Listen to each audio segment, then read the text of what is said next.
आज, है ना, कि जो टॉपिक हम पढ़ रहे थे, we are discussing the atoms, atom. तो आपने हाइड्रोजन स्पेक्ट्रम वगैरह पढ़ लिया था और उसमें जो डिफरेंट टर्म्स थे वो सारा डिस्कस कर लिया था। तो बेसिक आपने नॉलेज ले ली थी कि भाई एटम्स की बेसिक स्ट्रक्चर कैसा होता है ना, बोर पोस्टुलेट्स वगैरह आपने डिस्कस कर लिया था, राइट। अब यहाँ पे आता है कि आपने एक एक्साइटेशन वर्ड यूज किया था, वी हैव यूज द, कुछ एक्स्ट्रा चीजें आपको इसमें पढ़नी है, उसके बाद हम न्यूमेरिकल्स करेंगे, है ना। तो एक्स्ट्रा चीज में ये होता है कि what is the method of atomic excitation, method of atomic excitation, atomic excitation, कि भाई एटॉमिक एक्साइटेशन के बेसिक मेथड क्या होते हैं, what is the method of atomic excitation, है ना। कि कैसे किसी, जैसे एक्साइटेशन का मतलब तो ये हो गया कि ग्राउंड स्टेट के इलेक्ट्रॉन्स को आपको मूव करना है ना। तो जब भी ग्राउंड स्टेट के इलेक्ट्रॉन्स को आप मूव करोगे तो उसी को हम बोलते हैं बेसिकली आपकी एटॉमिक एक्साइटेशन। तो कौन से मेथड ऑफ एटॉमिक एक्साइटेशन होते हैं उसके बारे में हम डिस्कस करते हैं, है ना। तो एक्चुअली दो तरह से हम किसी भी एटम को एक्साइट कर सकते हैं। एक तो होता है बाई फोटोन एब्जॉर्प्शन और दूसरा होता है बाई कोलिजन, है ना। कि कोलिजन से भी किसी भी चीज को जो एटम को हम क्या कर सकते हैं, बेसिकली आपका एक्साइट कर सकते हैं, है ना। तो इसके बेसिकली आपके दो मेथड्स हैं, उसी के बारे में हम डिस्कस करेंगे।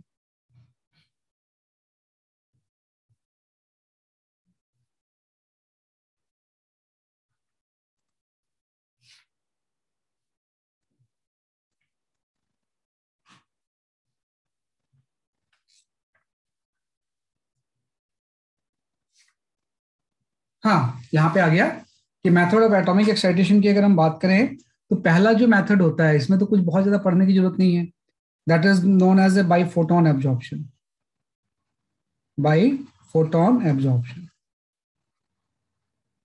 कि भाई किसी फोटोन या रेडिएशन को एब्जॉर्ब करके कोई भी एटम एक्साइट हो सकता है ना। तो फोटोन एब्जॉर्प्शन का सिंपल सा मतलब ये हो जाएगा कि जब हम बात करेंगे बाई फोटोन एब्जॉर्प्शन की, तो है ना कि भाई जो एटम एब्जॉर्ब करेगा, atom absorb photon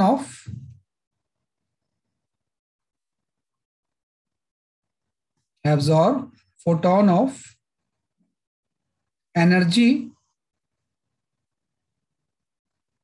equal to difference of energy between, equal to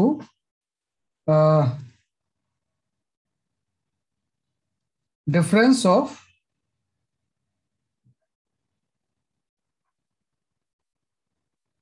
energy between is ground state and excited state, is ground state and any of the excited state, and any of excited state। ये चीज आप ध्यान रखना कि भाई जब photon की energy जो होगी ना, उसके ग्राउंड स्टेट और किसी भी एक्साइटेड स्टेट के बीच की एनर्जी के इक्वल होगी, उसी फोटोन को एब्जॉर्ब करेगा और एब्जॉर्ब करके एक्साइट हो जाएगा, लेकिन वहां पे रहेगा नहीं, तुरंत डी एक्साइट भी होगा और रेडिएशंस क्या होंगे, बेसिकली आपकी मीट होंगे। तो इसमें ये इंपॉर्टेंट कि photon of energy equal to the difference of energy between the ground state and any of the excited state. जैसे हाइड्रोजन को मुझे अगर एक्साइट करना है तो मिनिमम एनर्जी ऑफ फोटोन जो चाहिए वो 10.2 इलेक्ट्रॉन वोल्ट चाहिए। कि अगर 10.2 इलेक्ट्रॉन वोल्ट का कोई फोटोन आएगा तो उसको एब्जॉर्ब करके ग्राउंड से वो फर्स्ट पे पहुंच जाएगा, सेकंड पे भी पहुंच सकता है, थर्ड पे भी पहुंच सकता है। तो किसी भी एग्जैक्ट डिफरेंस के क्या होना चाहिए, बेसिकली आपके इक्वल होना चाहिए। तो पहला तो मेथड हो गया by photon absorption. Second method हो जाएगा बाय कोलिजन। तो भाई कोलिजन से भी हम कर सकते हैं कि भाई किसी भी पार्टिकल से हम कोलाइड कर दें, न्यूट्रॉन से, अल्फा पार्टिकल से, इलेक्ट्रॉन से, तो इससे भी जो आपका एटम है वो एक्साइट हो सकता है। अब ये ध्यान रखना कि जब हम बाई कोलिजन करेंगे तो ये कोलिजन सेम होगा जो हम मैकेनिक्स में पढ़ते हैं, है ना। कि भाई atomic collision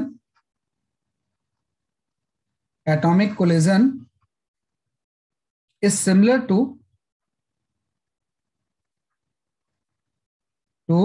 collision in mechanics, collision in mechanics.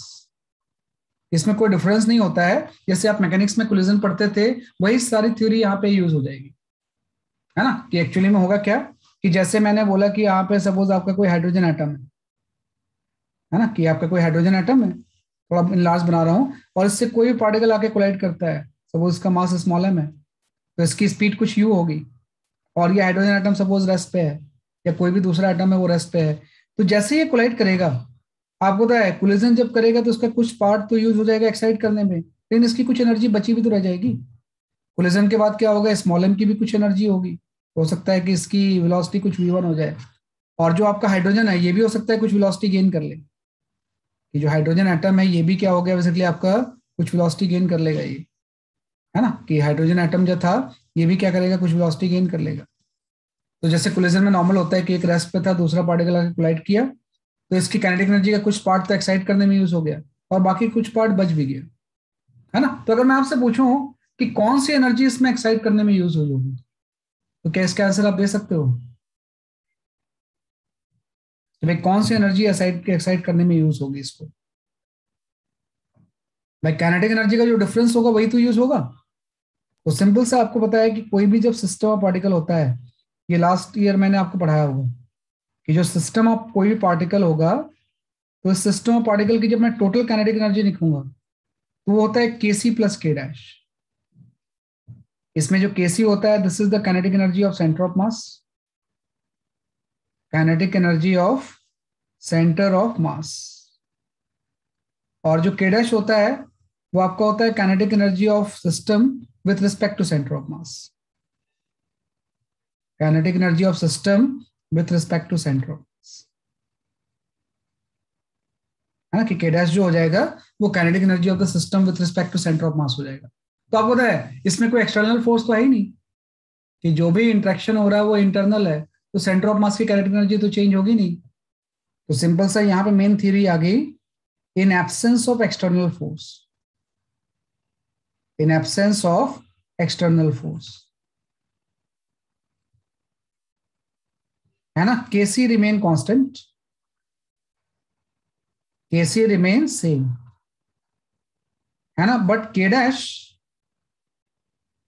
Excite an atom, excite an atom की जो एनर्जी आएगी वो के डैश होगी, कि जो काइनेटिक एनर्जी सेंटर ऑफ मास के फ्रेम में है वो काइनेटिक एनर्जी से जो एटम होगा वो एक्साइट होगा। और के डैश की वैल्यू कितनी होती है आप जानती हो? के डैश की वैल्यू होती है half of reduce mass into V relative का स्क्वायर, है ना, कि half of reduce mass into V relative का स्क्वायर, और इसमें जो रिड्यूस मास होता है ये मास के प्रोडक्ट को उसके सम से डिवाइड कर देंगे, है ना, ये तो के डैश होता है। तो हमेशा ध्यान रखना कि ये पूरी काइनेटिक एनर्जी इसको एक्साइट करने में यूज नहीं होती है, यूजली हम ये गलती करते हैं कि पूरे हाफ एम वी स्क्वायर को सोचते हैं एक्साइट करने में यूज हो गया, ऐसा नहीं है, कि भाई इसका कुछ पार्ट यूज होगा, कुछ बच भी तो जाएगा, तो जो बच जाएगा वो केसी रहेगा, केसी तो चेंज होता नहीं है, तो जो उसके फ्रेम वाली काइनेटिक एनर्जी है सेंटर ऑफ मास के, वो इसको एक्साइट करने में यूज होती है ना। तो यहाँ पे एक सिंपल सी थ्योरी आ गई, मैं यहाँ पे बगल में लिख दे रहा हूं कि अगर के डैश जो है if it is greater than first excitation energy,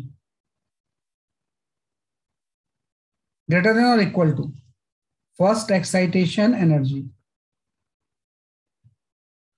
है ना, कि के डैश की वैल्यू अगर फर्स्ट एक्साइटेड एनर्जी के इक्वल है और उससे ज्यादा है तो एटम एक्साइट हो जाएगा, देन एटम विल एक्साइट, और एटम अगर एक्साइट हो गया तो ये जो कोलिजन का नेचर होगा वो इलास्टिक कोलिजन होगा, कि अगर के डैश की value greater than equal to the first excitation energy होगी तो एटम एक्साइट हो जाएगा, collision will be elastic, collision will be elastic, sorry inelastic, उल्टा लिख रहा हूं मैं इसमें, कोलिजन जो होगा वो क्या हो जाएगा इसलिए आपका इन इलास्टिक हो जाएगा।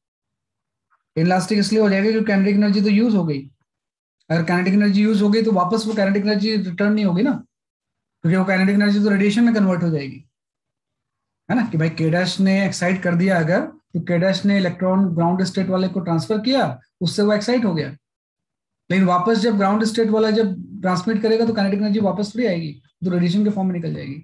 तो अगर कोई भी के डैश की वैल्यू अगर फर्स्ट एक्साइटेशन एनर्जी से ज्यादा है तो एटम एक्साइट हो जाएगा, कोलिजन इलास्टिक हो जाएगा। लेकिन अगर के डैश की वैल्यू किसी केस में ऐसी हो जाए, if it is less than first excitation energy, excitation energy कि अगर less than first excitation energy होगा तो atom will not excite, atom will not excite,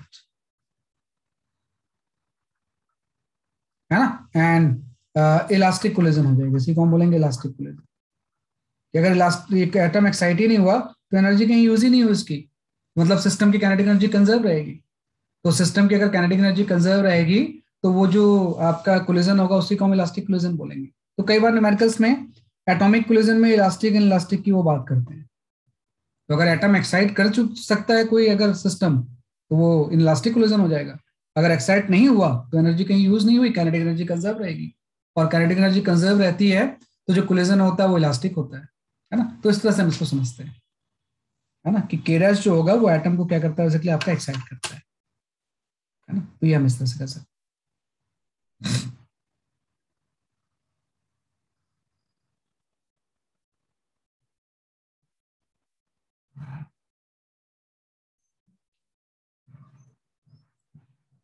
तो पहला केस आपने ये पढ़ लिया कि what is the method of atomic excitation. Atomic excitation के बेसिक मेथड्स बेसिकली आपके क्या होते हैं।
ठीक है, ये आपका गया राइट। तो इसके पीछे मैं कुछ न्यूमेरिकल शेयर करता हूँ, उसको आप देख लो जरा सा, है ना। एक न्यूमेरिकल पहले कर लेते हैं इसके ऊपर, तो ये स्ट्रांग हो जाएगा आपका, है ना। एटॉमिक कोलिजन थोड़ा सा क्रिटिकल चीज होती है। तो शेयर वन न्यूमेरिकल्स, उसके बाद फिर आगे बढ़ते हैं। होप कि मेरे ग्रुप में होगा वो क्वेश्चन। हाँ, you can go for this question.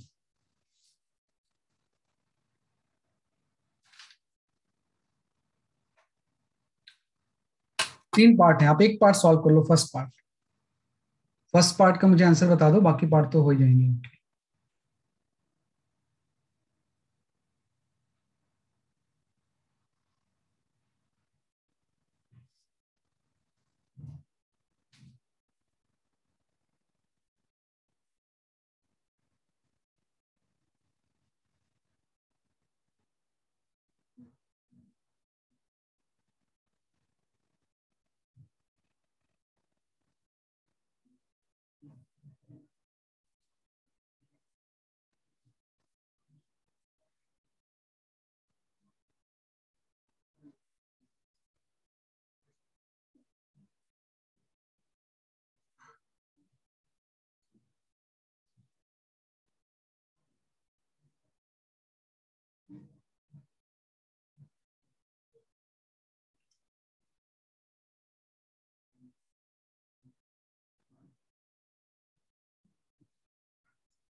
और ट्राई कर लो, फिर मैं तो एक्सप्लेन करूंगा ही।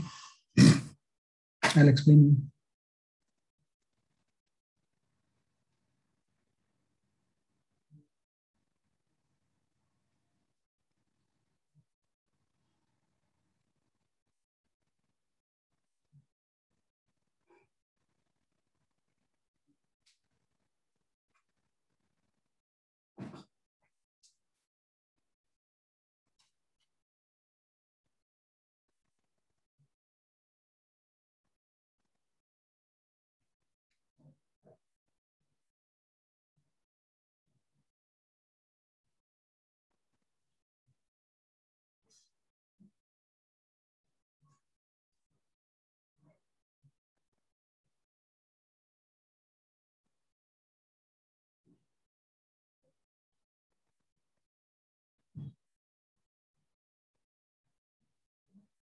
चलो मैं एक्सप्लेन करता हूँ थोड़ा सा, नहीं कैसे करते हैं हम ऐसे क्वेश्चन को सॉल्व, क्योंकि इसी क्वेश्चन में स्टूडेंट फंस जाते हैं। बाकी तो केमिस्ट्री जैसा है वो कर ही लेते हैं सब कुछ चीजें, बाकी जो लास्ट क्लास में मैंने कोई चीज जो पढ़ाई है वो ऐसे कोई अननोन चीज थोड़ी है आपके लिए। इसने बोला है कि colliding particles should possess to excite an stationary hydrogen atom. अब ये बात कर रहा है स्टेशनरी हाइड्रोजन एटम की, है ना। तो स्टेशनरी हाइड्रो, स्टेशनरी वर्ड भी इंपॉर्टेंट है, वह एटम हो सकता है पहले कुछ मूव भी कर रहा होगा, लेकिन ये बात कर रहे हैं किसकी, बेसिकली आपके स्टेशनरी हाइड्रोजन एटम की, कि यहाँ पे कोई फर्स्ट पार्ट में कर रहा हूँ इसे, स्टेशनरी हाइड्रोजन एटम है और इससे आके कोई न्यूट्रॉन कोलाइड करता है ना। तो इसने बोला न्यूट्रॉन की एनर्जी, एनर्जी का मतलब काइनेटिक एनर्जी कितनी होनी चाहिए, इसकी स्पीड अगर u है, इसका मास न्यूट्रॉन का अगर मैं m ले लूं, तो minimum kinetic energy half mv² कितनी होनी चाहिए, ताकि इसको एक्साइट कर पाए, है ना। तो एक्साइट कर पाए, लेकिन आपको पता है इसको एक्साइट जो करती है एनर्जी वो हाफ mv² थोड़ी करती है, आपको तो k डैश निकालना पड़ेगा, है ना। k डैश से तो इसको एक्साइट करती है ना, कि k डैश इस हाइड्रोजन एटम को क्या करेगी, बेसिकली आपको एक्साइट करेगी, तो k डैश आप निकाल लो पहले। तो जब आप k डैश निकालोगे, फर्स्ट पार्ट में न्यूट्रॉन ले रहा हूँ, कि जो एलिमेंट्री पार्टिकल वो न्यूट्रॉन है, तो न्यूट्रॉन ऑब्वियसली बात है, न्यूट्रॉन का अगर मास आपने m लिया है, तो हाइड्रोजन एटम का मास भी ऑलमोस्ट m ही तो होगा, क्योंकि मेनली हाइड्रोजन एटम में भी मास तो न्यूट्रॉन का ही होता है, तो दोनों का मास सेम है, तो रिड्यूस मास जो हो जाएगा वो m/2 हो जाएगा, है ना, कि m और m को प्रोडक्ट से सम से डिवाइड करेंगे, m/2 हो जाएगा। और रिलेटिव वेलोसिटी एक रेस्ट पे एक u से आ रहा है, तो ये आपका u-0 हो गया, है ना। तो k डैश इतना होगा, यही चीज एक्साइट करेगी। और आपको पता है हाइड्रोजन एटम की जो फर्स्ट एक्साइटेशन एनर्जी होती है वो 10.2 इलेक्ट्रॉन वोल्ट होती है ना, कि जब भी हम हाइड्रोजन एटम की बात करेंगे तो फर्स्ट एक्साइटेशन एनर्जी इसकी 10.2 इलेक्ट्रॉन वोल्ट, कि जो फर्स्ट एक्साइटेशन एनर्जी होगी, एनर्जी, है ना, वो आपकी होती है बेसिकली आपकी 10.2 इलेक्ट्रॉन वोल्ट। इससे अगर कम एनर्जी के डैश होगा तो उसको एक्साइट नहीं कर पाएगा ये, तो यहां से आपका आंसर आ गया, this should be at least equal to 10.2, इससे ज्यादा भी हो सकता था, है ना, इससे ज्यादा में भी एक्साइट हो जाता है, लेकिन 10.2 मिनिमम होनी चाहिए, तो बस इससे आप निकाल लो। तो आपको निकालना तो हाफ mv² है ना, तो यहाँ से जब आप हाफ mv² निकालोगे, है ना, तो एक 2 यहाँ पे एक्स्ट्रा है वो मल्टीप्लाई हो जाएगा ना, तो ये आपका 20.4 इलेक्ट्रॉन वोल्ट आ जाएगा। तो आपका आंसर आ गया कि इसकी एनर्जी 20.4 इलेक्ट्रॉन वोल्ट होना चाहिए, कि अगर न्यूट्रॉन की एनर्जी 20.4 इलेक्ट्रॉन वोल्ट होगा तो उसका k डैश 10.2 होगा, ये एक्साइट कर पाएगा। तो फर्स्ट पार्ट का जो आंसर है वो 20.4 इलेक्ट्रॉन वोल्ट आ गया। ऐसे सेकंड पार्ट सॉल्व कर लो। इलेक्ट्रॉन्स के साथ अगर मान लो फर्स्ट केस में न्यूट्रॉन कोलाइड कर रहा है, इस केस में तो मैंने बोला न्यूट्रॉन कोलाइड करता है ना। सेकंड केस में क्या चीज कोलाइड करेगा, बेसिकली आपका इलेक्ट्रॉन, एम मास के हाइड्रोजन एटम से, यहाँ पे इलेक्ट्रॉन कोलाइड कर रहा है किसी यू से, है ना। तो इसका भी आप वो देखो कैसे कर सकते हैं इसमें,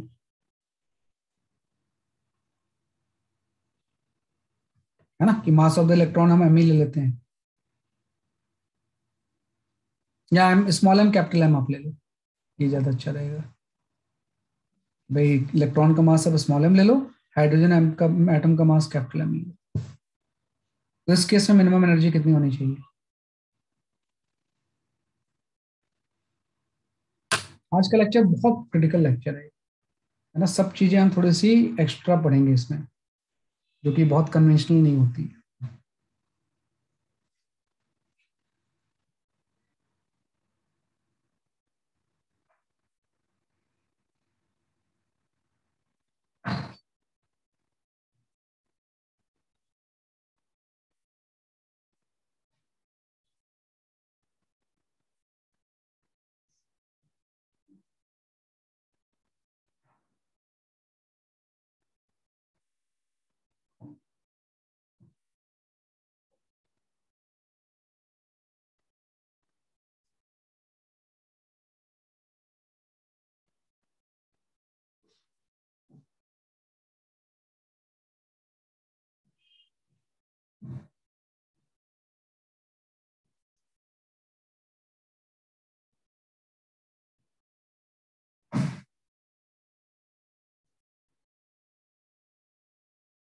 इसका तो आ जाएगा आंसर,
अगर ये इलेक्ट्रॉन होगा तो कितनी एनर्जी चाहिए होगी इसको? भाई इलेक्ट्रॉन के मास में तो रिड्यूस मास भी एम ही हो जाएगा ना, क्योंकि एटम में के रिस्पेक्ट, एटॉमिक मास के रिस्पेक्ट में तो इलेक्ट्रॉन का मास बहुत कम होता है ना। तो इसमें ऐसा हो जाएगा capital M is very very large as compare to the small M, है ना। तो जब आप रिड्यूस मास निकालोगे इसका, तो दोनों को मल्टीप्लाई कर दोगे, small M by small M plus capital M, तो उसका रिड्यूस मास स्मॉल एम ही आ जाएगा, है ना। किसका रिड्यूस मास जो होगा वो क्या हो जाएगा, इसलिए आपका स्मॉल एम ही आ जाएगा। बिल्कुल सही आंसर कर रहे हो Lakshya Agarwal, your answer is absolutely all right, है ना। कि जो म्यू की वैल्यू होगी वो कितनी हो जाएगी, इसलिए आपकी स्मॉल एम ही हो जाएगी, है ना। तो मतलब वही हुआ कि अगर इसका एनर्जी आपको निकालना है हाफ एम वी स्क्वायर, लेकिन रिड्यूस मास भी स्मॉल एम ही है, हाफ एम वी स्क्वायर की वैल्यू अगर हम लें तो ये 10.2 होना चाहिए। तो मतलब इस केस में जो एनर्जी इसकी होगी इलेक्ट्रॉन की, वो 10.2 ही इलेक्ट्रॉन वोल्ट हो जाएगी, है ना। बिल्कुल सही है एकाग्र Jain, your answer is correct, है ना। तो अगर न्यूट्रॉन होगा तो इट रिक्वायर्ड मोर एनर्जी 20.4, लेकिन इलेक्ट्रॉन अगर है तो उसकी एनर्जी अगर 10.2 भी है तो उसका एक्सरसाइज कर सकता है, अपनी एनर्जी पूरी ट्रांसफर कर दिया उसने, है ना। लास्ट मुझे अब सही आंसर बताओ इसका थर्ड का, अगर ये अल्फा पार्टिकल होगा तो क्या होगा?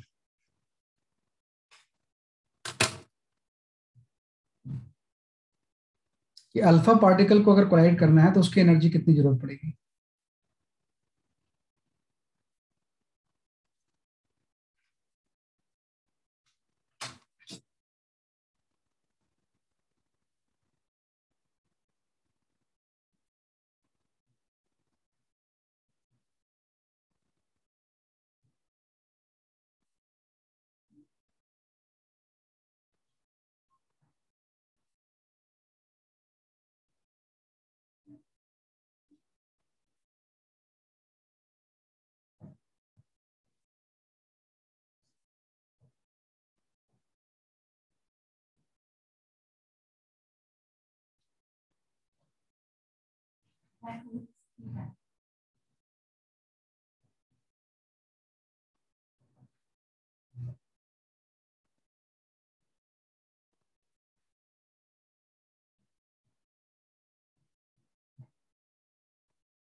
हाँ ये आंसर तो नहीं है अभी आया, अभी ठीक से करो जरा सा, एकदम ध्यान से करना होगा वैसे आपको।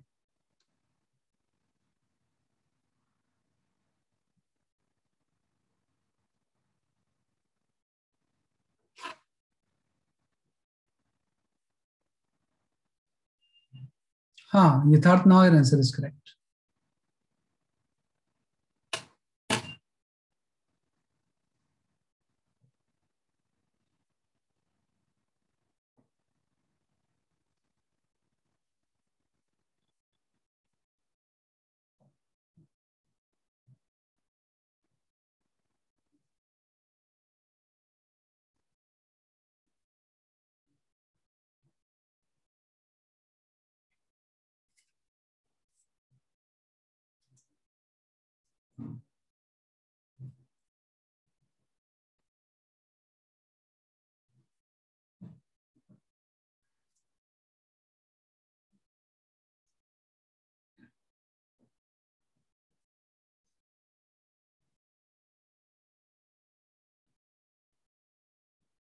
एक 12.75 आप आंसर कर रहे हो, लेकिन वो सही नहीं है, थोड़ा ध्यान देना। वो एक मिस्टेक करते हैं तो 12.75 आता है आंसर।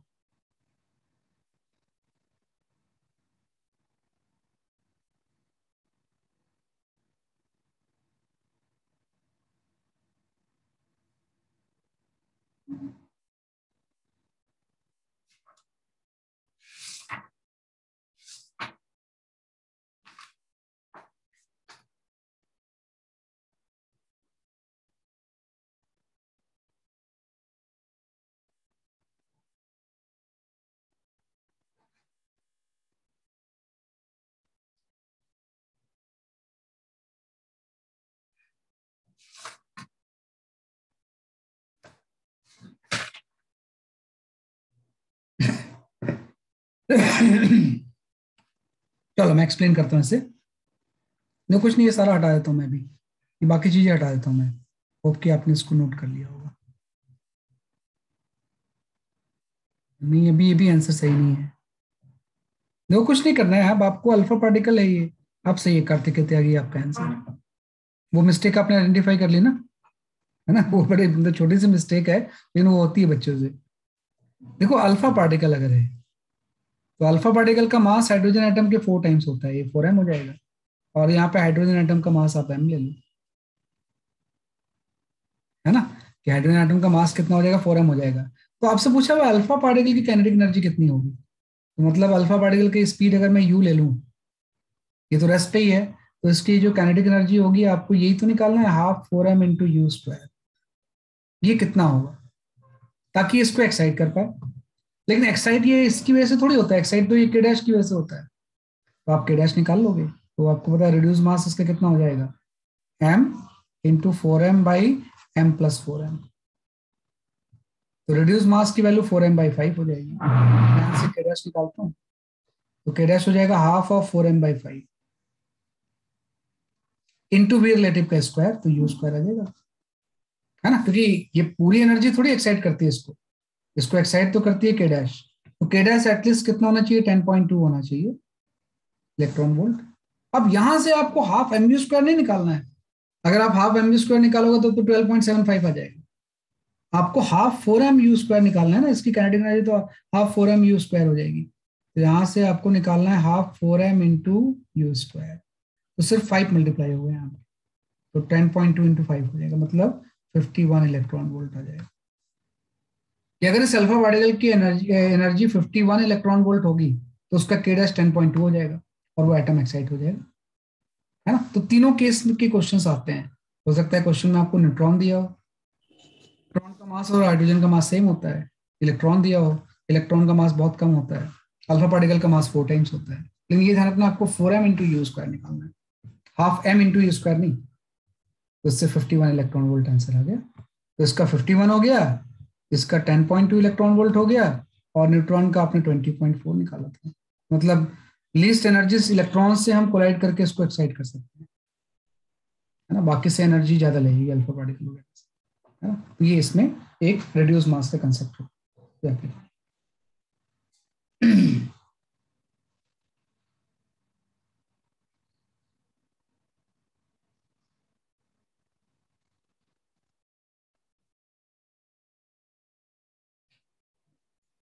तो एक इंपॉर्टेंट थ्योरी है ना। तो तीनों पार्ट आपने कर लिए इसके, राइट। तब आ जाते हैं, तो ये थोड़ा सा आपको ध्यान होता है कि एटम को हम एक्साइट कैसे कर सकते हैं।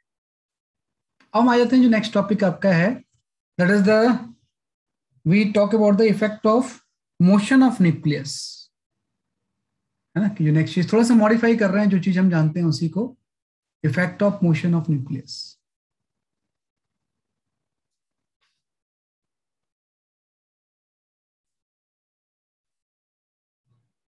है ना। कि we talk about the effect of motion of nucleus,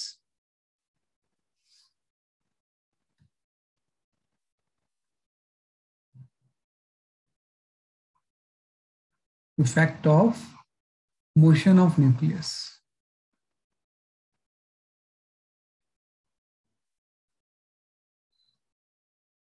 है ना। कि भाई मोशन ऑफ द न्यूक्लियस का इफेक्ट क्या होगा। तो एक्चुअली अभी तक जो आपने थ्योरी डेवलप की है ना, उसमें हम न्यूक्लियस को स्टेशनरी मान के चल रहे हैं, है ना। कि व्हाट वी हैव एज्यूम्ड, जब भी आपने थ्योरी डिस्कस किया है, कि वी हैव एज्यूम्ड न्यूक्लियस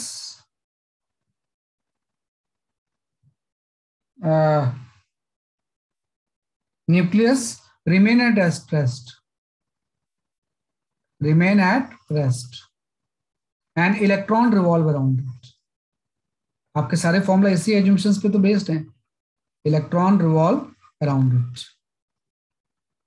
लेकिन प्रैक्टिकली न्यूक्लियस भी रेस्ट पे नहीं होता है ना, कि अराउंड इट, है ना। बट प्रैक्टिकली न्यूक्लियस रेस्ट पे नहीं होता है, बट न्यूक्लियस एंड इलेक्ट्रॉन, है ना, both revolve around around their common center of mass. Their common center of mass, है ना, कि effect of motion of nucleus का मतलब हो जाएगा कि आपने न्यूक्लियस को रेस्ट पे माना है, इलेक्ट्रॉन्स की चारों तरफ रिवॉल्व कर रहा है, लेकिन प्रैक्टिकली क्या होता है कि इलेक्ट्रॉन एंड न्यूक्लियस दोनों जो होते हैं वो कॉमन सेंटर ऑफ मास के अबाउट रिवॉल्व करते हैं, है ना। तो एक्चुअली में क्या होता है, सपोज आपका यहाँ पे कोई न्यूक्लियस है, इसका मास कैपिटल एम है और इसके पास कोई इलेक्ट्रॉन ऐसा है ना। तो अब तक मान रहे थे कि न्यूक्लियस तो रेस्ट पे रहेगा, इलेक्ट्रॉन इसके चारों तरफ रिवॉल्व करेगा, लेकिन एक्चुअली में क्या होगा, इसका सेंटर ऑफ मास यहाँ पे अगर कहीं पे है तो दोनों चीजें मूव करती हैं, कि भाई न्यूक्लियस भी सेंटर ऑफ मास के अबाउट रिवॉल्व करता है और इलेक्ट्रॉन भी सेंटर ऑफ मास के अबाउट रिवॉल्व करता है, लाइक दैट, है ना, कि दोनों चीजें सेंटर ऑफ मास के अबाउट क्या करती हैं, एक्चुअली आपके रिवॉल्व करती हैं। तो अब इसको कैसे एनालाइज करें हम, है ना। सपोज आपका ये जो डिस्टेंस है अगर ये आर है तो, है ना, कि अगर डिस्टेंस आर है तो इसके लिए हम रिड्यूस मास ले लेते हैं। हम बोलते हैं इसका इक्विवेलेंट क्या होगा, इसका इक्विवेलेंट ये होगा कि एक कोई फिक्स पॉइंट होगा और इससे किसी आर डिस्टेंस पे, है ना, यहाँ पे रिड्यूस मास रिवॉल्व कर रहा होगा।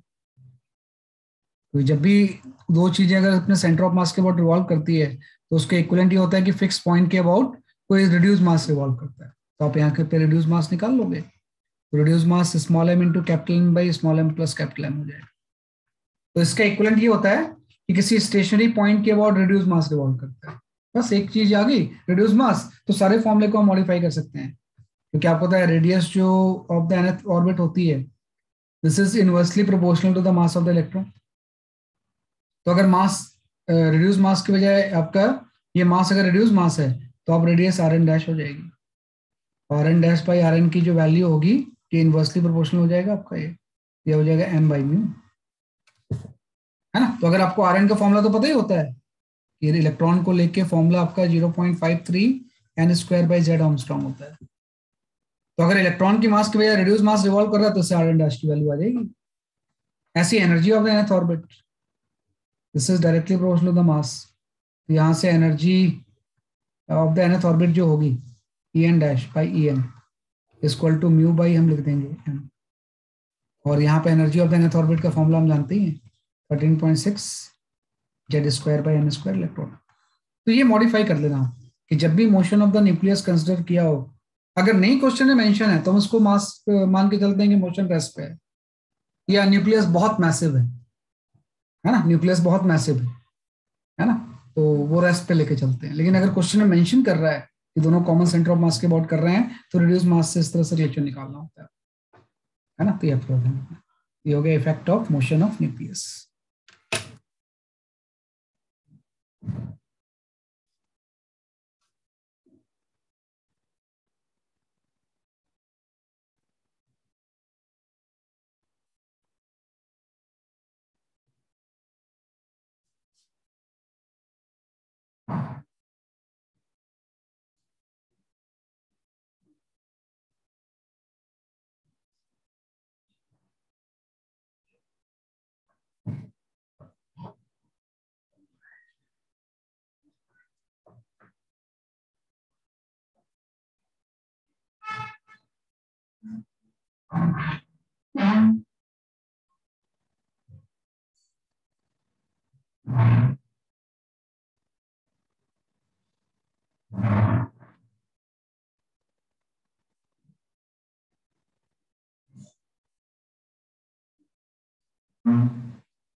ठीक है, ये आपका जाएगा Z square by n square electron volt हो जाएगा। ये आपका एक और स्पेशल केस होता है कि जो भी आपने फॉर्मूले यहाँ पे लिखे हैं ना उसमें हमने पोटेंशियल एनर्जी का रेफरेंस इनफाइनाइट लिया है ना। इस कॉन्सेप्ट को हम बोलते हैं चेंजिंग ऑफ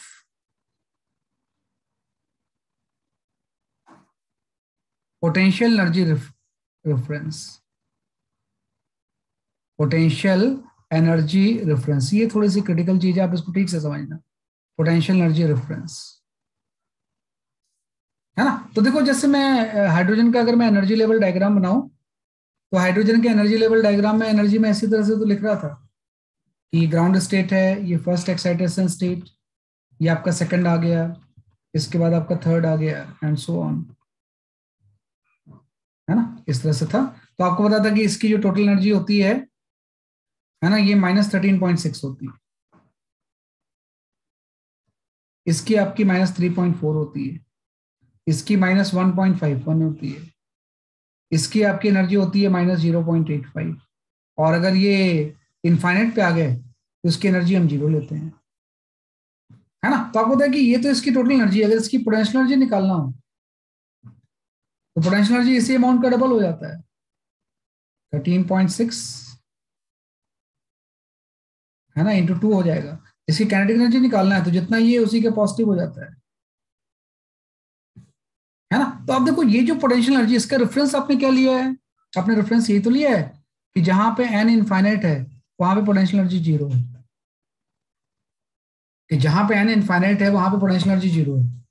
तो इस सारे लेवल की पोटेंशियल एनर्जी इतनी होगी, इसकी इतनी होगी, इसकी जो पोटेंशियल एनर्जी हो जाएगी वो आपकी हो जाएगी 3.4 इंटू 2, इसकी जो पोटेंशियल एनर्जी होगी -1.5 इंटू 2 आ जाएगा। तो ये जो सारी पोटेंशियल एनर्जी का रेफरेंस आपने लिया है उसमें इनफाइनाइट को 0 लेके किया हुआ है। लेकिन हम ये रेफरेंस चेंज भी तो कर सकते हैं, पोटेंशियल एनर्जी का रेफरेंस तो आप कुछ भी ले सकते हो सकता है आप ग्राउंड स्टेट के U0 ले लो, तो उसी को हम बोलते हैं चेंजिंग पोटेंशियल एनर्जी रेफरेंस, है ना। तो चेंजिंग पोटेंशियल एनर्जी का रेफरेंस इज, मैं यहां पे ऐसा बोल सकता हूं, इफ पोटेंशियल एनर्जी ऑफ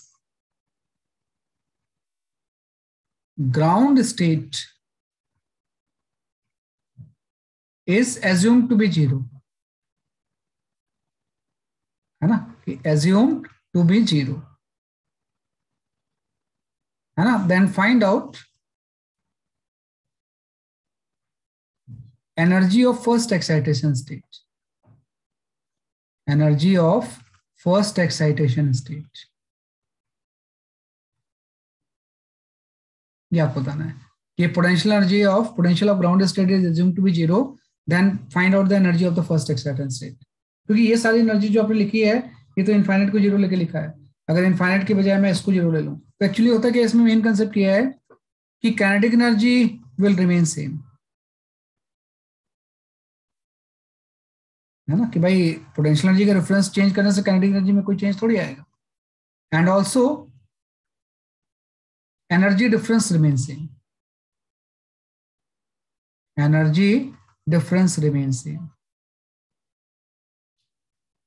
कि भाई काइनेटिक एनर्जी भी स्टेट की सेम रहेगी और एनर्जी डिफरेंस भी सेम रहेगा। जैसे इसका एनर्जी डिफरेंस आपका 10.2 होता है तो ये 10.2 इलेक्ट्रॉन वोल्ट रहेगा, और काइनेटिक एनर्जी जो भी इसकी होती है जैसे इसकी इतनी होती है तो अभी भी उतनी रहेगी, है ना। तो हम चेंज कर सकते हैं, जैसे मुझे आप क्वेश्चन में ये बोल दिया गया कि भाई ग्राउंड स्टेट की आपको पोटेंशियल एनर्जी 0 लेनी है, तो फर्स्ट एक्साइटेशन एनर्जी की टोटल एनर्जी कितनी होगी, है ना। तो मैं ये बोलूंगा ग्राउंड स्टेट की पोटेंशियल एनर्जी भले आप 0 ले लो, लेकिन इस स्टेट की काइनेटिक एनर्जी क्या होगी, इस स्टेज की जो काइनेटिक एनर्जी होगी वो तो 13.6 ही रहेगी, और आपने इस स्टेज की पोटेंशियल 0 ले ली, तो अब इस स्टेज की जो टोटल एनर्जी जो होगी ना वो पॉजिटिव 13.6 इलेक्ट्रॉन वोल्ट हो जाएगी, है ना। ऐसा करने से आपको यही तो हो गया कि भाई जब ये माइनस होता था और ये होता था तो ऐड होके इतना आ जाता था, लेकिन आपने बोला नहीं अब यू को तो 0 लेना है, यहाँ पे काइनेटिक उतनी रहेगी तो अब इसकी एनर्जी हो जाएगी, अब इससे ज्यादा एनर्जी इसकी होती है,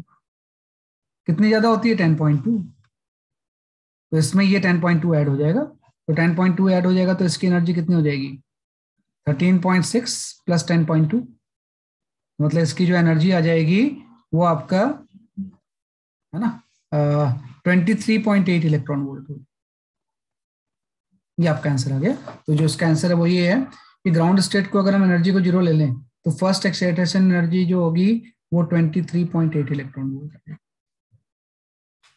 है ना। अब ये तो टोटल एनर्जी है, अगर कोई इसमें पूछता है कि अब इसकी पोटेंशियल एनर्जी क्या होगी तो इसकी भी काइनेटिक एनर्जी पहले जितनी थी उतनी रहेगी 3.4 इलेक्ट्रॉन वोल्ट, तो टोटल 23.4 है, 23.8 है, काइनेटिक एनर्जी इतनी है, दोनों से माइनस कर देंगे तो इसकी पोटेंशियल एनर्जी जो होगी दोनों को माइनस करके ये 20.4 इलेक्ट्रॉन वोल्ट आ जाएगा। तो अगर ग्राउंड की पोटेंशियल एनर्जी में 0 ले लूं तो इस स्टेज की पोटेंशियल एनर्जी 20.4 हो जाएगी, और दोनों का सम टोटल एनर्जी कितना हो जाएगा 23.8। तो ये कॉन्सेप्ट ही आपको समझना है कि अगर पोटेंशियल एनर्जी का रेफरेंस चेंज कर दें तो स्टेट की अलग अलग एनर्जी हम कैसे निकालते हैं। मेन कंसेप्ट मैंने यहीं पे इंसर्कल किया है कि रेफरेंस चेंज करने से काइनेटिक एनर्जी और एनर्जी रेफरेंस चेंज नहीं होता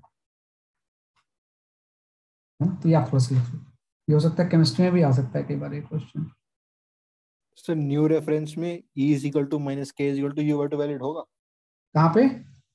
सर नए रेफरेंस में E is equal to minus K is equal to U by two valid नहीं होगा? नहीं, वो वैलिड नहीं होगा, वो वैलिड नहीं होगा,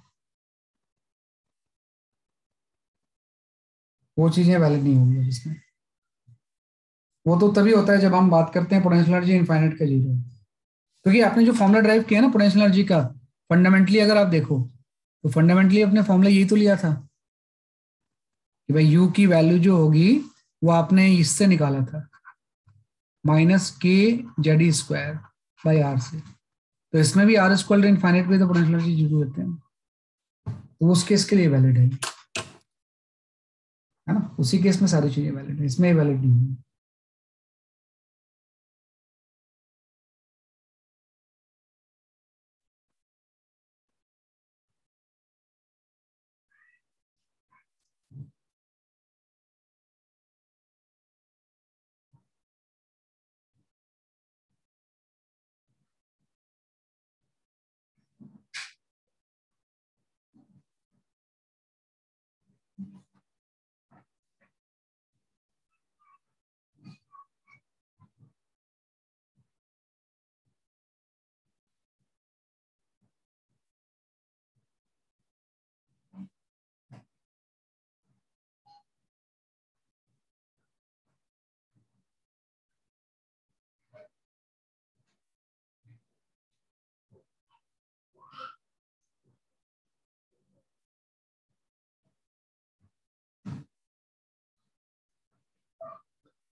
ठीक है, ये आपका राइट। तो इसके ऊपर एक क्वेश्चन देता हूँ, उससे आप समझ जाओगे इससे, है ना। ये सारी क्रिटिकल पॉइंट्स थे मैंने जो बता दिया आपको। I share one question based on this. एक पार्ट तो यही है जो अभी आपने पढ़ा, सेकंड पार्ट करते हैं इसका। अरे यार वो क्वेश्चन नहीं है क्या, लेट मी से पीछे होगा। हाँ, you can go for this question. इसका आप सेकंड पार्ट करना। फर्स्ट पार्ट तो आपने कर ही लिया है, हाइड्रोजन एटम की हम बात कर रहे हैं। ये तो आपने कर ही लिया है कि find out energy of the first excitation state, ये आपने निकाल लिया 23.8। सेकंड पार्ट करना है।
Okay, I've got few answers.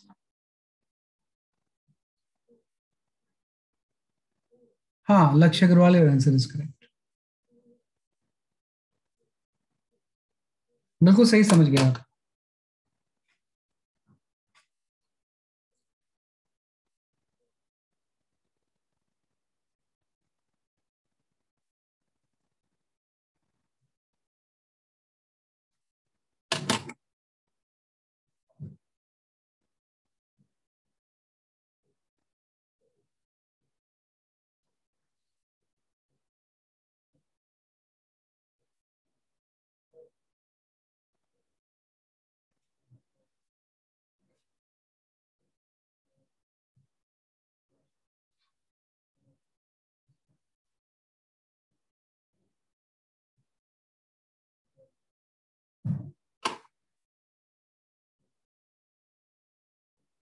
हाँ, यथार्थ, your answer is correct.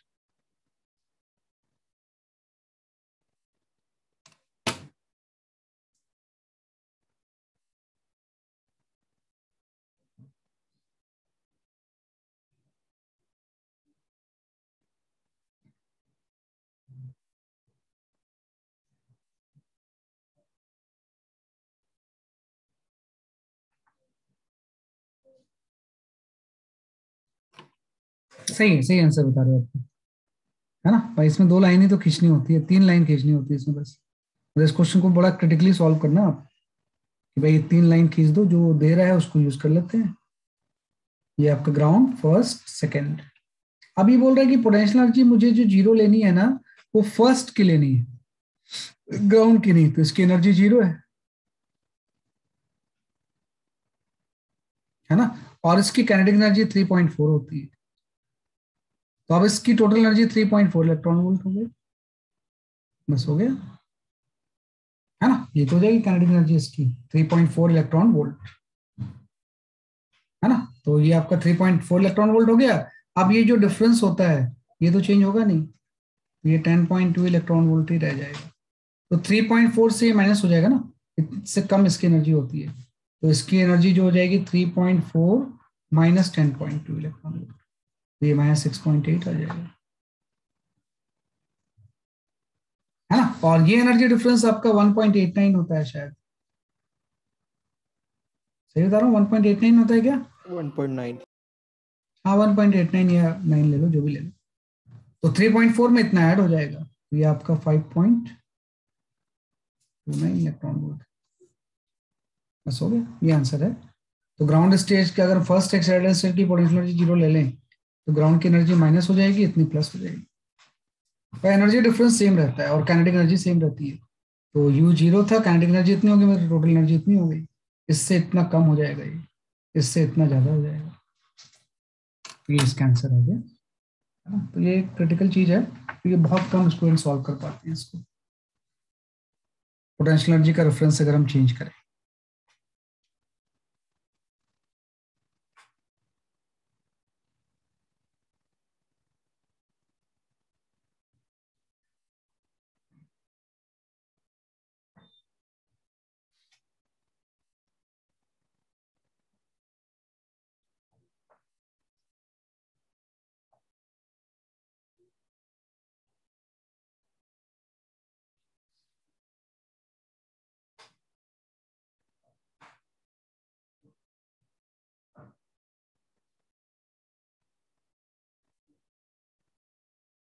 ठीक है, या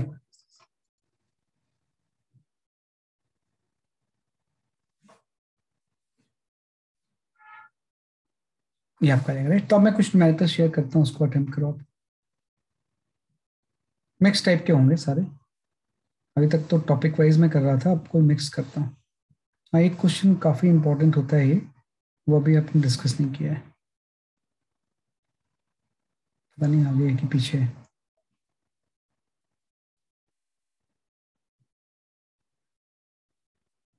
हाँ, you can go for this question. और इस क्वेश्चन का मुझे सिर्फ बी पार्ट चाहिए। इसका सिर्फ बी पार्ट सॉल्व करके मुझे बता दो आप, थोड़ा ठीक से समझना।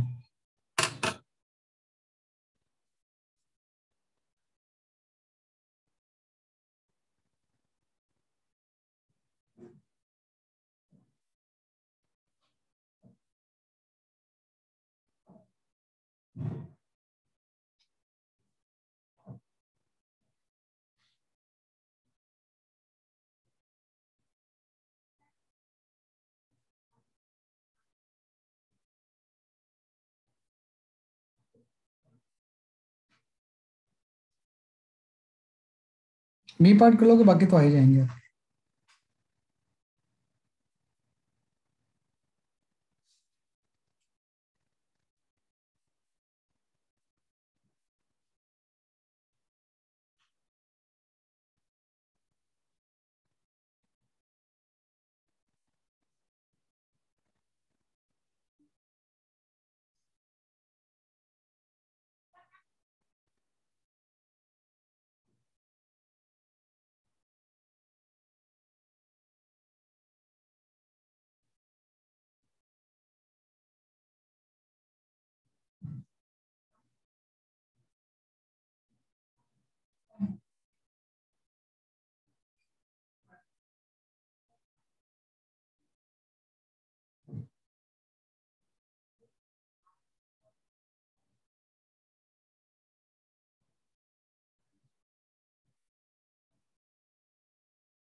थोड़ा हार्ड लेवल का क्वेश्चन है लेकिन फिर भी कर सकते हैं इसे।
चलो है ना, I will check the answer.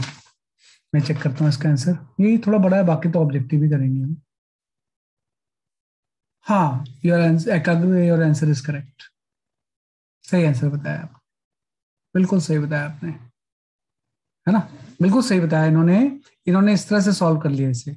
देखो, ये जो फॉर्मूला हम लिखते हैं, r n, n 0.53 n square by Z angstrom, ये वैलिड होता है अगर इलेक्ट्रॉन रिवॉल्व करे। तो यहाँ पे इलेक्ट्रॉन थोड़ी रिवॉल्व कर रहा है, बल्कि यहाँ पे +3 चार्ज है, उसके चारों तरफ एक पार्टिकल रिवॉल्व कर रहा है जिसका कि चार्ज तो इलेक्ट्रॉन के इक्वल है, लेकिन मास जो इलेक्ट्रॉन के 208 टाइम्स है, ये रिवॉल्व कर रहा है। तो ये फॉर्मूला ऐसे वैलिड नहीं होगा ना।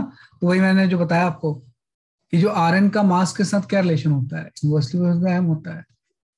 तो अगर मैं इस पार्टिकल का रेडियस निकालना चाहूँ कितना होगा, ये आपका हो जाएगा 1/208 टाइम्स। जो मास इसका अगर 208 टाइम्स है तो रेडियस कम हो जाएगी ना, इन्वर्सली प्रोपोर्शनल होता है। इंटू 0.53 तो ऐसे ही रहेगा, है ना, इसमें तो कोई चेंज आएगा नहीं, बस यही 1/208 आ जाएगा।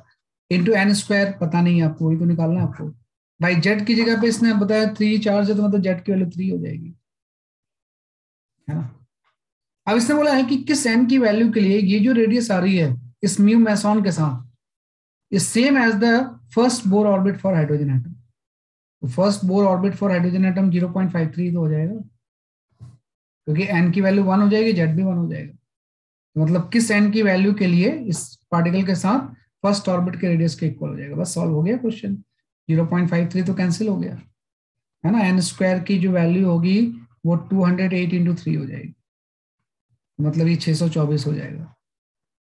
अगर ये 624 हो जाएगा तो एन की अप्रोक्सीमेटली वैल्यू कितनी हो जाएगी, 25 हो जाएगी, है ना। तो इसका जो आंसर है वो 25 आ गया अप्रोक्सीमेटली, इसलिए सेम बोला हुआ है इसलिए। तो 25th ऑर्बिट, मतलब अगर ये ऑर्बिट रिवॉल्व करे तो 25th ऑर्बिट की रेडियस वही होगी जो फर्स्ट बोर ऑर्बिट की होगी। तो ये रिलेशन बड़ा इंपॉर्टेंट होता है रेडियस का मास के साथ, उसी से चीजों को हम क्या करते हैं, मॉडिफाई, है ना। तो इस तरह से आ जाएगा, वही एक्सप्रेशन में भी ये 208 का फैक्टर आ जाएगा, है ना। फिर वेवलेंथ में एनर्जी से आता है वो, तो एनर्जी तो मास के डायरेक्टली उसमें होती है, तो भी चेंज हो जाएगा। ये सारी चीजें हम कर सकते हैं इसमें, है ना। तो इसको आप देख लेना थोड़ा सा।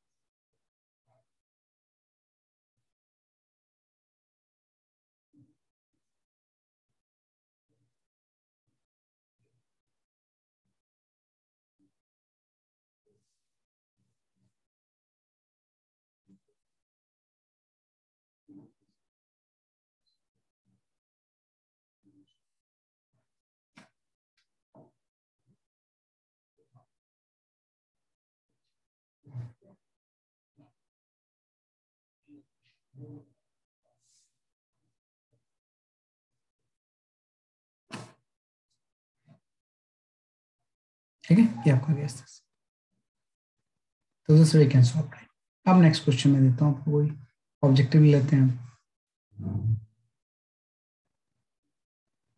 ये कर चुके हैं, ये वाला भी शायद कर चुके थे हम, ये भी कर चुके हैं। हाँ, you can go for this question.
ये तो आ जाना चाहिए।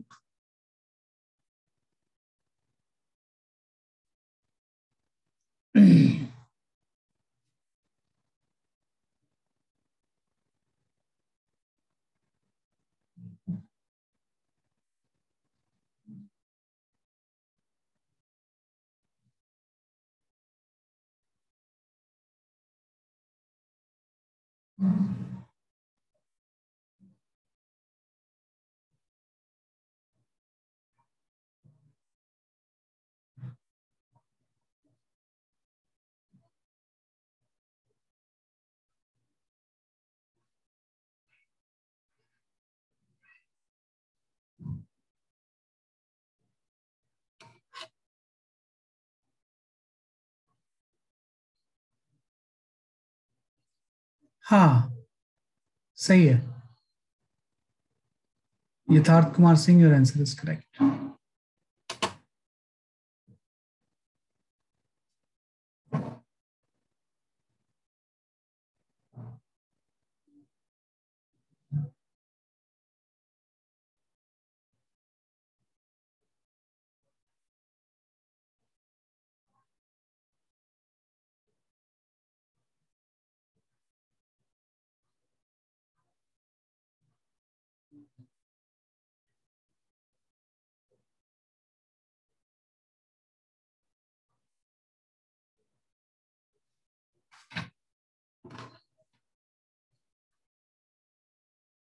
Piyush Jha, your answer is correct.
Okay, I explain this question, है ना। काफी लोगों के सही है वैसे तो। देखो पहले तो आप ये मास उसका चक्कर भूल जाओ। पहले आप सिंपल निकालो कि भाई इसने बोला कि all possible transition of this hypothetical particle to the first excited level, मतलब फाइनल ट्रांजिशन जो होना है वो फर्स्ट पे होना है। फर्स्ट एक्साइटेड स्टेट मतलब n=2 पे होना है। तो डायग्राम बना लेते हैं, ज्यादा सही रहता है। कि भाई ये आपका ग्राउंड स्टेट हो गया, ये फर्स्ट एक्साइटेड स्टेट हो गया, ये ऊपर की एनर्जी हो गई। तो मतलब फाइनल जो ट्रांजिशन होना है वो n=2 पे होना है ना। लेकिन आपको पता है कि लॉन्गेस्ट वेवलेंथ, तो लॉन्गेस्ट वेवलेंथ तब होगी जब ये n=3 से आएगा। क्योंकि एनर्जी डिफरेंस अगर कम होती है तभी तो वेवलेंथ लॉन्गेस्ट होती है। अगर मान लो 4 से आएगा तो एनर्जी डिफरेंस ज्यादा होगा, वेवलेंथ कम होगी, तो लॉन्गेस्ट वेवलेंथ का मतलब 3 से 2 पे आ जाएगा। तो ये वेवलेंथ तो हम सीधे निकाल सकते हैं, 1/λ इक्वल टू क्या हो जाएगा, रेडबर्ग कांस्टेंट इनटू, है ना, एक प्रोटॉन एक ही है ना, प्रोटॉन एक ही मतलब जेड तो इसका 1 ही होगा, इनटू आपका ट्रांजिशन 3 से 2 में हो रहा है, तो 1/2 स्क्वायर। Wait wait for moment, battery लगाना पड़ेगा, ओके चार्ज करना भूल गया मैं। अच्छा इधर लगा हुआ है, हाँ अब सही है ना। तो यहाँ पे आपका 1/2 का स्क्वायर हो गया और 1/3 का स्क्वायर हो गया, है ना। तो इससे जो वेवलेंथ की वैल्यू आ गई वो मेरे ख्याल से आ जाएगी, ये वाला आ जाएगा वेवलेंथ जो सी ऑप्शन है, दैट इज योर 36/5 आर।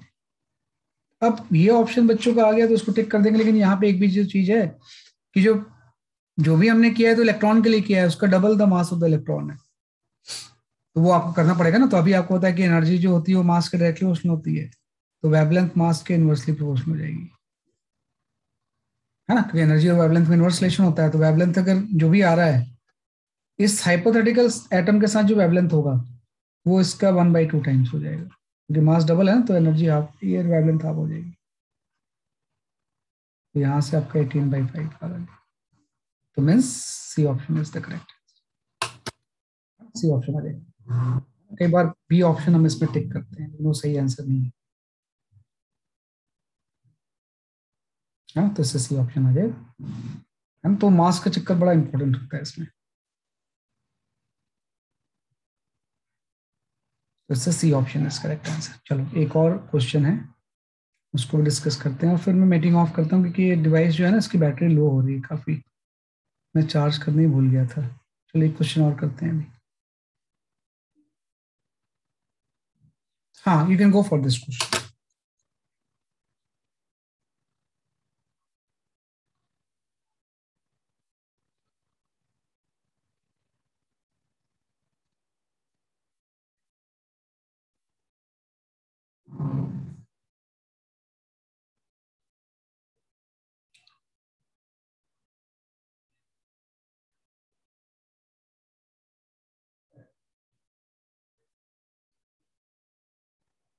एकदम ध्यान से करना है इसे, ये थोड़ा सा क्रिटिकल क्वेश्चन है।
Okay, I have got few answers.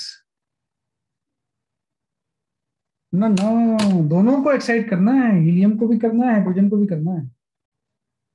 तो हीलियम भी एक्साइट होगा, हाइड्रोजन भी एक्साइट होगा।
ओके, मैं एक्सप्लेन करता हूँ इसे, है ना। ये लास्ट क्वेश्चन होगा, इसके बाद विल लॉक द मीटिंग, है ना। कि भाई इसको मैं एक्सप्लेन करता हूँ, और मैं जल्दी डाउट क्लास रखूंगा ट्यूसडे के दिन मोस्ट प्रॉब्ली। मैं टाइम टेबल चेक कर लेता हूँ, है ना। तो आई चेक दिस। देखो क्या होता है कि यहाँ पे इस तरह से होता है कि हीलियम आइटम ग्राउंड स्टेट पे है, हाइड्रोजन आइटम भी ग्राउंड स्टेट पे है। तो हीलियम का जो मास होता है वो अल्फा पार्टिकल तो होता है, तो ये मास 4m है। इसको आपने यू से प्रोजेक्ट किया। और यहाँ पे हाइड्रोजन एटम जो कि रेस्ट पे है, इसका मास m हो जाएगा। तो पहले तो मैं निकाल लूंगा कि इसका k डैश कितना होगा। तो k डैश की वैल्यू आपको पता ही है कि half 4m/5 into u square हो जाएगा। और आपको निकालना है कि हाफ 4m u² कितना होगा। भाई कितना होगा ताकि दोनों एक्साइट हो जाए। तो हाइड्रोजन को एक्साइट करने के लिए तो मुझे जरूरत पड़ती है एनर्जी 10.2 इलेक्ट्रॉन वोल्ट की, इसमें तो कोई सरप्राइजिंग है नहीं। हीलियम को एक्साइट करना तो कितनी एनर्जी की जरूरत पड़ेगी मुझे, मिनिमम 40.8। हाँ, हीलियम का हम एनर्जी लेवल डायग्राम बना लेते हैं। तो हीलियम का जब मैं एनर्जी लेवल डायग्राम बनाऊंगा तो ये आपका 13.6 इंटू 4 हो जाएगा ना 13, क्योंकि जेड स्क्वायर हो जाएगा ना, उसमें तो जेड 1 होता है, इसमें जेड 2 हो जाएगा। और ये वाला हो जाएगा माइनस माइनस में होगा एनर्जी, -3.4 इंटू 4, है ना। तो मतलब जो भी पहला डिफरेंस था उसमें 4 मल्टीप्लाई हो जाएगा। तो सही बताया उसने, 10.1 इंटू 4 हो जाएगा, मतलब 40.4 आ जाएगा, है ना। तो मतलब 10.2 अगर इसको मिल जाए तो एक्साइट हो जाएगा, और 40.4 इसको मिल जाए तो एक्साइट हो जाएगा ये। तो मतलब जो भी आपका कैडाश है वो एटलीस्ट इसके इक्वल तो होनी चाहिए। 4m/5 into u square should be equal to the 40.4 plus 10.2। दोनों को एक्साइट करना है ना आपको। मतलब ये जो एनर्जी हो जाएगी ये आपकी हो जाएगी 50.6,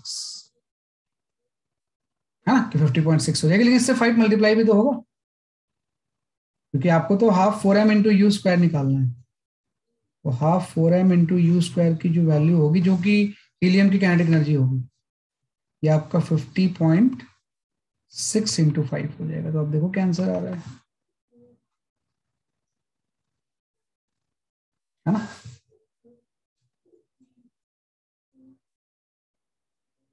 कुछ गलत मैंने कैलकुलेट कर दिया क्या, क्योंकि मेरे आंसर से मैच नहीं कर रहा है। सर 40.8 होगा उधर। कहाँ पे। तो डिफरेंस एनर्जी में 10.2 होगा ना, 10.2 इंटू 4। हाँ, 10.2 इंटू 4 हो जाएगा। तो 10.2 इंटू 4 मतलब 40.8 हो जाएगा, ये सही बात है। ये 40.8 हो गया। 40.8 का मतलब ये कितना हो जाएगा फिर, इसको सॉल्व करेंगे तो 51 आ जाएगा ना मेरे ख्याल से। यस 61 61 आ जाएगा, नहीं 51 51 इंटू 5, हाँ आप सही आंसर आ रहा है। तो 51.5 मीन्स 255 इलेक्ट्रॉन वोल्ट है।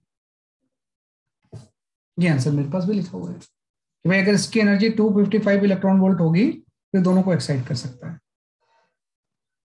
है ना। तो इस तरह से हम एनर्जी को एनालाइज करते हैं, है ना। तो ये आपका आ गया, ठीक है,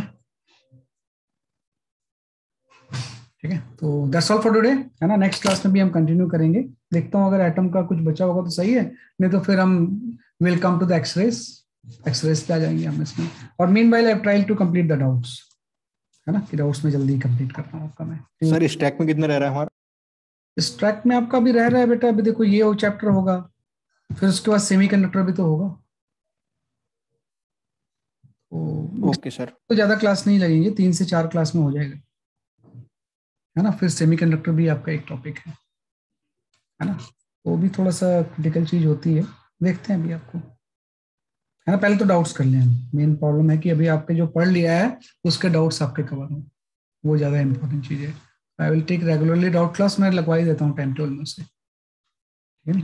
that's all for today, bye bye.